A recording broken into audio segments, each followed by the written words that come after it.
gran Dios y Salvador Jesucristo, trayendo nuevamente un mensaje de parte de Dios. Y vamos a tratar sobre la soberanía de Dios, pero especialmente vista en una parte humana, como nosotros, los seres humanos, insultamos muchas veces esa soberanía de Dios.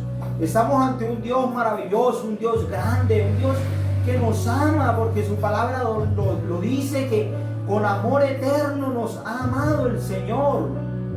Y es un Dios de maravillas, dice su palabra, hacedor de maravillas, un Dios que es todopoderoso, pero es un Dios que es Señor de señores y Rey de reyes, un Señor de autoridad. Es un Dios que Él no da explicaciones de lo que hace. Cuando estudiamos la palabra del Señor, vemos cómo en Job, con el patriarca Job, todo lo que estaba viviendo el patriarca Job, y Dios no da explicaciones de lo que estaba sucediendo con Job, que Dios lo había permitido por alguna razón. Entonces, ese es el tema, la soberanía de Dios, pero cómo nosotros insultamos la soberanía de Dios. En tantas circunstancias de nuestra vida pasan cantidad de cosas. Vemos como, por ejemplo, en este momento con esta pandemia que está sucediendo, cómo muere tanta gente. Y no solo la pandemia, en circunstancias distintas, accidentes, bueno, la violencia, cómo está desatada.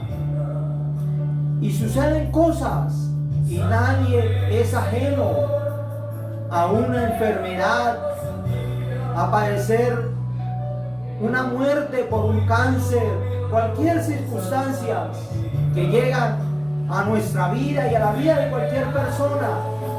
Y nos preguntamos muchas veces, y las personas se preguntan, bueno, es que Dios ha mandado el mal, o es que Dios lo ha permitido, o qué es lo que pasa, es que Dios está ajeno al sufrimiento de la humanidad.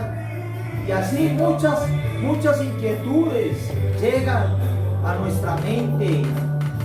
Quizás a usted le ha llegado, se ha sentido, muchas veces se ha sentido mal, diciendo, no, pero Dios pareciera que no me escuchara mi oración, pareciera que no escuchara lo que yo le estoy pidiendo. Y así muchas circunstancias. Y yo he conocido cosas en el transcurrir de mi vida cristiana, y he visto como, por ejemplo, una familia donde la muchacha le da un cáncer y donde las congregaciones se unen a orar por esa muchacha para que Dios la sana, para que Dios la sane, para que Dios lo hubiera sanado en ese momento. Y terminó pasando que la muchacha murió de ese cáncer. Una familia cristiana que alababan y adoraban a Dios. Entonces llegan circunstancias que nos ponen a pensar, donde llegan preguntas a nuestra mente. ¿Qué pasó? Pero déjenme decirles que es la soberanía de Dios. Y así circunstancias, me acuerdo mucho de una familia también de la iglesia que alababa a Dios, congregándose siempre, todos en familia. Y como esa muchacha sufre un accidente y no murió ahí mismo, y la iglesia nos unimos en oración hacia esa muchacha para que Dios hubiera obrado un milagro en esa vida. Y la muchacha terminó partiendo con el Señor así. Y nos ha ocurrido a muchos, donde llegan enfermedades y le oramos a Dios, pero Dios nos permite pasar por esas circunstancias. Y es un atrevimiento, muchas veces es un insulto a la soberanía de Dios. Muchas personas han dicho, bueno, te faltó fe, o quizás casi no oraron, faltó oración, faltó fe. Y es eso. Es un insulto a la soberanía de Dios, porque Dios muchas veces dice no en su propia voluntad. muchas veces nos deja pasar por esas aflicciones necesarias en la vida, porque el propósito de Dios es atraer al ser humano hacia arriba, hacia el cielo, a las cosas invisibles, al mundo espiritual que no se ve, pero que es un mundo más real que ese mundo visible. Porque ese mundo nos atrae, nos llama, en cada momento nos atrae, quiere llamarnos y nos quiere ocupar y desviarnos de la verdadera atención hacia Dios. Por ese motivo que muchas veces Dios permite estas circunstancias. Pero para estas personas, esos creyentes que han pasado por estas circunstancias difíciles en la vida, es una victoria. Porque fueron personas que ya triunfaron, que ya partieron con el Señor. Eso fue una victoria, algo maravilloso en realidad. Porque en ese momento, en esa línea divisoria entre la vida y la muerte, como Jesucristo cuando estaba viviendo la agonía, donde dijo: Padre, ¿por qué me has desamparado? En ese momento donde estaba pasando esa línea divisoria, que estaba muriendo. Pero ¿qué pasó? Murió, pero resucitó en la gloria de Dios. En ese momento triste y la angustia, aleluya, así pasa con los creyentes. Un hermano, se le murió la esposa en pleno culto alabando a Dios, le dio un infarto. Y es un momento triste para los que quedan, para la familia, para su esposo, para sus hijos. Pero en ese momento de angustia, de tristeza, en ese momento donde esa persona está viendo que está partiendo a la eternidad, es un momento glorioso de victoria, donde está triunfando, donde está pasando a la eternidad en victoria con Cristo Jesús. Así que es triste muchas veces cómo queremos tratar de manejar a Dios por medio de la oración. Y he visto muchas veces cuando Dios se manifiesta y las personas le dan más gloria y le dan más importancia a la persona que oró que al mismo Dios que fue el que hizo el milagro. Entonces, si la persona no hubiera orado, entonces Dios no hubiera hecho nada. Nos preguntamos. La oración es importantísima y Dios nos manda a orar, orad sin cesar. Y Dios siempre nos enseñó a que tenemos que orar, pedid y se os dará. Y siempre nos está enseñando Dios el principio de la oración, algo indispensable en nuestras vidas. Pero en medio de las circunstancias tantas personas oran.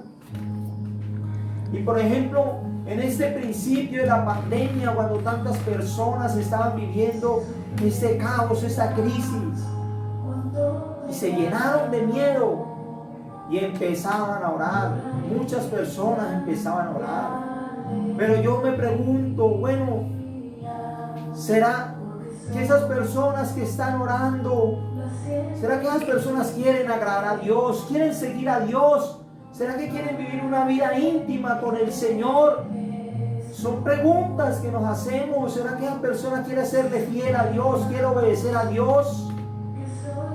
Y es triste la respuesta muchas veces, no, insultando así la soberanía de Dios cuando se necesita a Dios, porque Dios es el único que nos da la salvación, donde la Biblia dice que Él vino a buscar y a salvar lo que se había perdido, porque estábamos perdidos y Dios nos halló y vino a esta tierra para darnos salvación y vida eterna.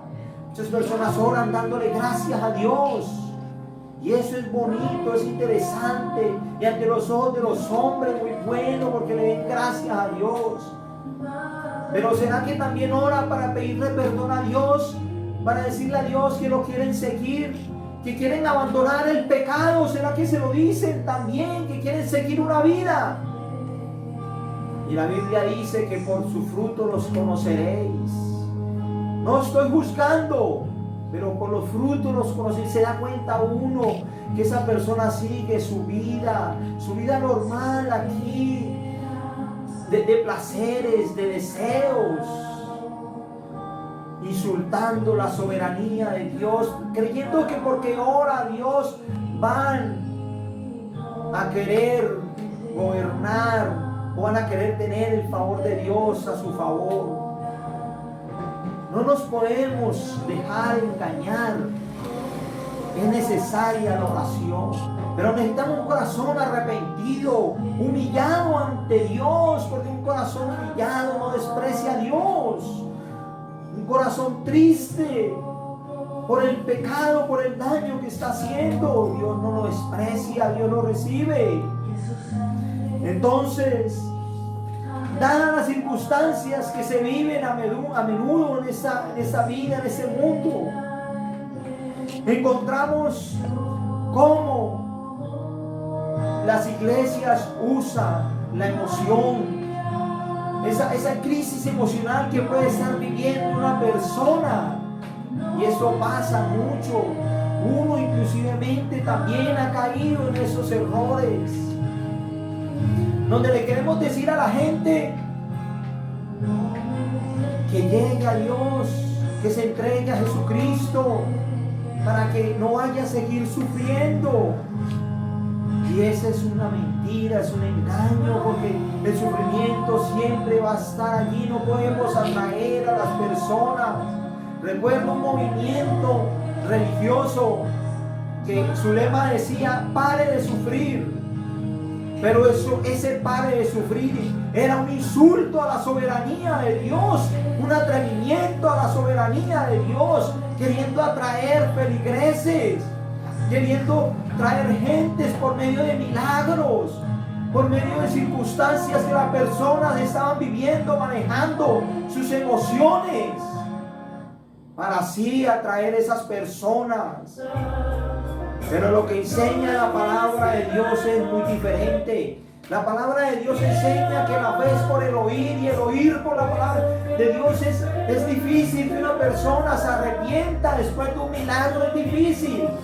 La persona se va a sentir agradecida con Dios y todo lo que... Pero esa no es la manera de Dios trabajar. No es la manera de Dios trabajar en realidad. La palabra de Dios dice en Lucas, hablando del rico y Lázaro. Esa historia me gusta bastante, hablando del rico y Lázaro. Como el rico, estando en ese momento de tormento, le dice a Dios, le dice a Abraham, en la historia, que Abraham es tipo de Dios, y le dice: porque tengo 5 hermanos, para que les testifique, a fin de que no vengan ellos también a este lugar de tormento. Le dice a Abraham: déjame ir a la casa. Miren lo que le está diciendo: te ruego pues, Padre, que le envíes a la casa de mi padre, para que esos 5 hermanos no vayan a ir a ese lugar de tormento. Y Abraham le dijo a Moisés y a los profetas: tienen, óiganlos. Él entonces dijo: no, Padre Abraham, pero si alguno fuere de ellos, entre los muertos se arrepentirán. Si hubiera un milagro, si Dios resucitara a alguien, si Dios levantara a alguien de una silla donde se encuentra postrado, paralítico. Uno de los milagros más grandes es el de Lázaro, ¿cierto? El de Lázaro, después de 4 días de muerto, y Dios lo levantó, aleluya. Entonces, quieren usar muchas veces esas circunstancias. Y miren lo que dice: mas Abraham le dijo: si no oyen a Moisés y a los profetas, tampoco se persuadirán, aunque alguno se levantare de los muertos, aunque haya un milagro, aunque Dios resucite a alguien, no se persuadirán. Porque la fe es por el oír, y el oír por la palabra. Necesitan la palabra de Dios, y la que nos redarguye, porque el Espíritu Santo es el que nos convence de juicio, de justicia, de pecado. He conocido muchos casos como Dios ha obrado milagrosamente. Un muchacho que trabajaba en el calor Y le dio un dolor de cabeza impresionante y le decía al papá, papá, no me vayas a dejar morir. Y el muchacho tuvo un derrame cerebral y los médicos no daban nada por él, que no iba a poder caminar, que no iba a poder hablar. Hoy en día el muchacho habla, camina. Tanto hace el muchacho ya que rumbea, toma, baila. Pero un milagro de Dios que hizo. Y la mamá, la familia de ese muchacho buscó a Dios en oración, en entrega. Pero ¿qué pasó después del milagro? Necesitamos la palabra de Dios para que haya arrepentimiento. Aleluya al Señor. Y muchas veces Dios dice no. Mire lo que pasó con el apóstol Pablo. El apóstol Pablo tenía un aguijón en la carne. Y dice la palabra que oró 3 veces a Dios para que le quitara ese aguijón. Y 3 veces Dios le dijo que no. ¿Qué le dijo el Señor? Basta de mi gracia, porque mi poder se perfecciona en la debilidad, le dijo Dios. Pablo le tocó vivir con ese aguijón. Y Jesucristo nos enseña en su palabra. Ahí, por ejemplo, en Getsemaní, cuando Jesucristo estaba en un momento de angustia, sabiendo lo que le esperaba, y le dijo a Dios, pasa de mí esta copa. Aleluya. Porque sabía Jesucristo viviendo ese momento que le esperaba una circunstancia de humillación, de muerte. Pero Jesús, ¿qué le dijo a Dios? Jesucristo, como hombre, le dijo, no se haga mi voluntad sino la tuya. Y esa es nuestra postura, que se haga la voluntad de Dios, no la nuestra. Si oramos al Señor, no tenemos por qué decirle lo que Él tiene que hacer a nuestro favor. Simplemente tenemos que poner nuestras necesidades en su presencia y nosotros ponernos en su voluntad, que sea su voluntad conforme a su propósito, que Dios obre. No tratar de manipular a Dios con nuestra oración, porque ese es un insulto a la soberanía de Dios. Dios obra, hace milagros, pero muchas veces dice no. Moisés, cuando Moisés vivió una experiencia maravillosa en la zarza, en la presencia de Dios, escuchó su voz. La zarza ardía y no se consumía. Aleluya. Dice que Moisés descendió y la gloria de Dios estaba en su rostro. Y Dios le dio los milagros, le dijo, le dio la vara para que fuera a hablar al pueblo de Israel, al pueblo que estaba cautivo en Egipto. Y Moisés, pero ¿cómo me van a creer que tú me has enviado? Y yo le digo, bueno, ahí está la vara. Y esa vara se convirtió en culebra y volvió a convertirse en la vara. Y el brazo de Moisés se secó. Una lepra, no sé, pero el brazo de Moisés se secó y volvió y se lo sanó. Y como si eso fuera poco, le dijo, si no te han de creer, convierte las aguas del río Nilo en sangre. Era algo, es decir, maravilloso lo que estaba viviendo Dios, viendo sus milagros, su poder. Y mire lo que hace Moisés y le dice a Dios que él es tardo para hablar, que es tartamudo, que él no se puede expresar bien. Dice, ¿qué pensó Dios en ese? Dios le dio rabia o no le gustó porque está interponiéndose en la voluntad de Dios. Pero Dios, aleluya, le puso a su hermano Aarón. Dios hubiera, pienso yo, meditando, Dios hubiera podido darle una voz fuerte, una voz con autoridad, una voz donde lo escucharan. Dios hubiera obrado un milagro allí en Moisés, lo hubiera podido hacer. Usted lo cree, usted que me está escuchando, mi hermano, yo creo que usted lo cree. Dios hubiera obrado, pero mire, Dios, listo, lo dejó así, no lo dejó con su tartamudez, le puso a Aarón. ¿Por qué?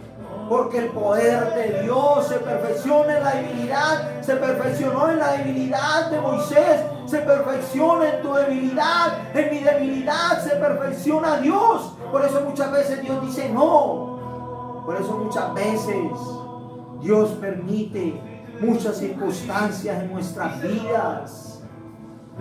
Pero todo hace parte de un propósito maravilloso de Dios, donde no podemos seguir engañando a las personas, diciéndoles que es en ese momento que pare de sufrir, y la gente iba, se agolpaba. Pero cuántas personas de hoy en día, de esas que recibieron milagros, están perseverando en el Señor. ¿Cuántas? ¿Te lo has preguntado? ¿Cuántas? Si la persona necesita la palabra de Dios de arrepentimiento, necesita reconocer a Cristo como su Salvador, que Cristo murió en la cruz del Calvario por nuestros pecados. No sigamos insultando la soberanía de Dios. No lo sigamos haciendo. Esa es la voluntad de nuestro Señor, de nuestro Dios. Así Dios lo permite, por circunstancias, porque nos quiere enseñar, porque nos quiere atraer hacia Él, que dependamos de Él. Imagínense cómo sería nuestra vida, pues, si yo me enfermo y llorar y Dios de una me sanara. Entonces voy a vivir 100, 200 años. No. Dios es Dios de buenos y Dios de malos. Dios hace llover sobre justos e injustos. Dios tiene su vista, nos ve a todos, buenos y malos, nos está viendo Dios. Estamos todos juntos aquí, aleluya. Así que esta es una enseñanza de parte de Dios. La soberanía de Dios, cómo se insulta muchas veces, cómo se insulta esta soberanía. ¿Qué ha pasado? ¿Qué has vivido? ¿Te has preguntado muchas veces? ¿Te has sentido decepcionado de parte de Dios? Pero Dios te ha dado la respuesta, aleluya. Aleluya. ¿Por qué? Porque Dios te toma en tu brazo, te consiente, te mima y te ayuda a entender lo que ha permitido, que es mejor para nosotros. Aleluya. Es una victoria de parte de Dios. Esa circunstancia adversa es una victoria de parte de Dios. Cosas que tienen que ocurrir, pero a Dios no se le escapa nada. Eso está en su soberanía, porque Dios no tiene que darle explicación al mundo. Es su soberanía lo que está pasando con esta pandemia. Es la soberanía de Dios. A Dios no lo tomó por sorpresa, nos tomó por sorpresa a nosotros, a la humanidad, a los médicos, a los científicos, a los gobernantes. Pero a Dios no, es la soberanía de Dios que lo ha permitido, para que reaccionemos, para que miremos al Dios de la gloria, a ese Dios que nos dio la vida y que te quiere salvar y que nos quiere salvar. Gloria a Dios. Dios me le bendiga a todos. Le pido al Señor que les dé entendimiento a todos, que podamos entender esta palabra, esta reflexión, este mensaje. Hay que seguir orando, seguir perseverando. Pero la gloria es de Dios. Dios, aleluya, Rey de reyes y Señor de señores. Dios me le bendiga a todos, mi gente linda.